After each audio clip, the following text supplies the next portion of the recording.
What's up, everyone? So today I'm going to do a quick post, I don't know how quick, as quick as I can, talking about, is cupping horseshit, or is there some legitimacy to it?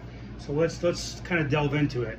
You know, when I was a kid, I used to watch Bugs Bunny, and there was this episode where Elmer Fudd walks off a cliff, doesn't fall. He's like suspended in the air off a cliff. So Bugs Bunny goes out there, teaches him about gravity. As soon as he learns about gravity, he falls. And I feel like that's what I'm about to do for a lot of people. I'm about to break the placebo effect for a lot of you that think cupping works. So the short answer, if you want to watch the whole video, is cupping is not effective.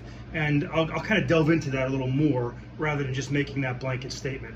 So I delved into the research, okay?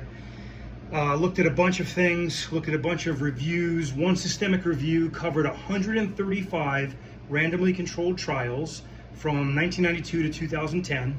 It was published in 2012.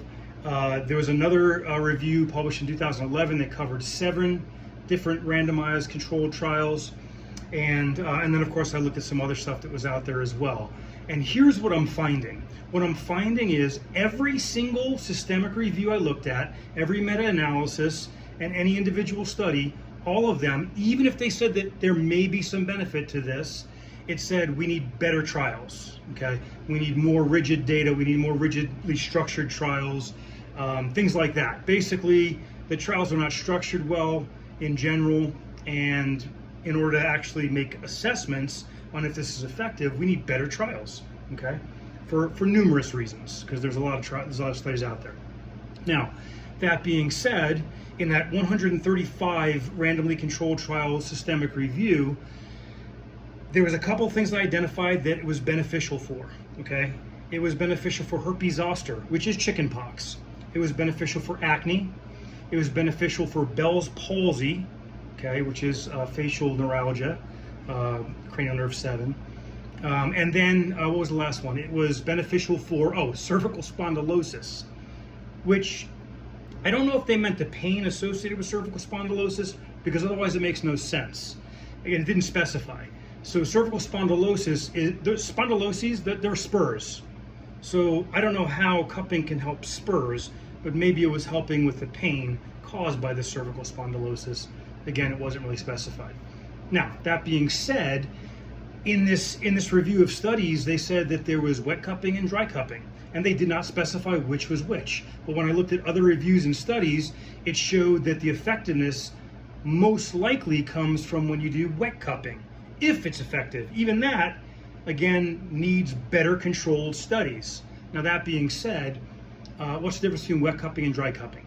Well, what you're doing is dry cupping. There's almost a guarantee what you're doing is dry cupping. When you see all the athletes with the circles and the bruises all over themselves, right, that's dry cupping, all right? Wet cupping, what they do, the difference is they make incisions into the skin, and then they do the cupping, and it's supposed to draw out some blood, and it's a different style, right? Because regular cupping, they put the cup on there, they increase the pressure, and basically what you're doing is you're bruising your skin. So let's just clear up one absolute fallacy that is proven by zero research and doesn't even make any sense. And that is that you're drawing toxins out. Absolutely you're not. 100% you're not. Or you're even drawing lactic acid out of the muscle. Absolutely not. There's no way it's getting that deep to draw the lactic acid out of the muscle through the skin. It's not happening. What you're seeing with those circle bruises are exactly that. They're bruises. What's that? It's breaking the capillaries underneath the skin. That's what you're doing, okay? So, again, there's a big placebo effect with this. There's people that swear by it.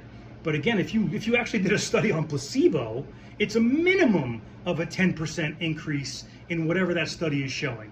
So, placebo is very powerful. Do I think it's worth doing? I absolutely don't, because I don't believe in doing stuff that doesn't work. But that being said, the wet cupping, again, is making these incisions. Now, should you do wet cupping?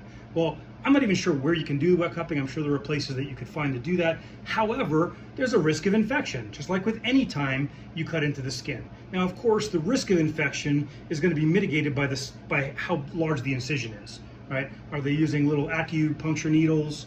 I'm sure there's almost no risk with that. But again, depending on what they're doing, all right? And the data is not overwhelmingly convincing even for the wet cupping. So Now this may be an assumption, but based on those 135 random trials and the 7 and the other things I looked at, most of that stuff is almost definitely the data coming back from wet cupping.